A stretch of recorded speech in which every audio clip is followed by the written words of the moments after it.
A victim wounded during Monday's shooting rampage remains on life support and is not expected to survive. This comes as we learn new details about the violent events that also took the lives of a Toronto police officer and the beloved owner of an auto repair shop in Milton. Police chiefs from 3 regions gathered here in Mississauga today to update the investigation.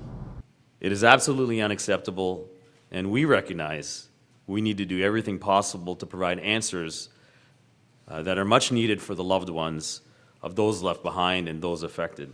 Police say Constable Andrew Hong was the instructor of a motorcycle operations course that was sponsored by Peel Police that day. And during a break, he offered to go grab coffees for the other officers when he was murdered in an ambush.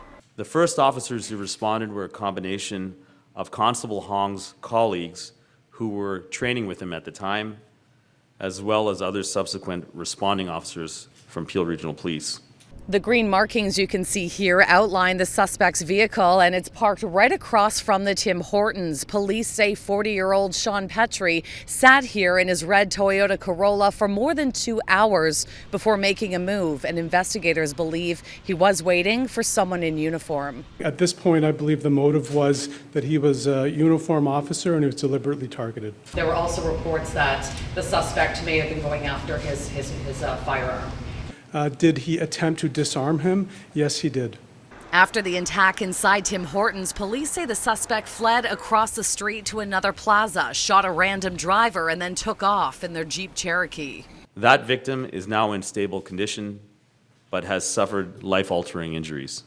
Milton was the next stop where a triple shooting took place inside MK Auto Repairs. Our cameras captured the stolen Jeep Cherokee in the parking lot. This is where the owner, Shaquille Ashraf, died on scene. 2 other employees were also shot, and Halton's police chief says a 28-year-old international student who was working there part-time is not expected to survive. Let us also remember that other innocent civilians and employees were present and will be traumatized by this event forever. CityNews confirmed Petrie worked at the auto repair shop about a year ago but was fired after 2 weeks on the job. Police are investigating reports that Shaquille had been threatened by the suspect a few times before he was murdered. Investigators also tell us Sean Petrie was living in the red Toyota and was estranged from family. They confirmed his massive rap sheet that included a long list of drug, gun, and driving offenses, and say back in 2008 he was flagged as high risk to reoffend. Several images from security cameras captured Petrie on the day of the rampage, and police are hoping members of the public can help with the investigation. And why we're here today is to kind of shake the trees a bit and see if we can stimulate somebody that had contact with him to find out what the catalyst for that day was.